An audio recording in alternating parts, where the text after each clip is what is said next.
Hello friends, welcome to Sheeba சமையல். கேரளாவில் அதிகமாக விளையக்கூடிய மிளகா தான் இந்த காந்தாரி மிளகா. பார்க்குறதுக்கு இதுக்கு சின்னதாக இருந்தாலும் காரம் பார்த்திங்கன்னா ரொம்பவே அதிகமாக இருக்கும்.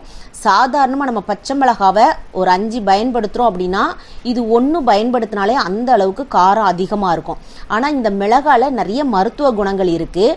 அல்சர் பிரச்சனை உள்ளவங்களை தவிர மற்றபடி உள்ளவங்க இதை தாராளமாக பயன்படுத்திக்கிடலாம். முக்கியமாக பிபி, கொலஸ்ட்ரால், சுகர் பிரச்சனை உள்ளவங்கள்லாம் இதை எடுத்துக்கிடலாம். அப்புறம் வாதம், மூட்டு வலி, இந்த காசநோய் சொல்லுவாங்களா, சளி அதிகமான அதை மாதிரி பிரச்சனை உள்ளவங்களுமே இதை பயன்படுத்திக்கிடலாம்.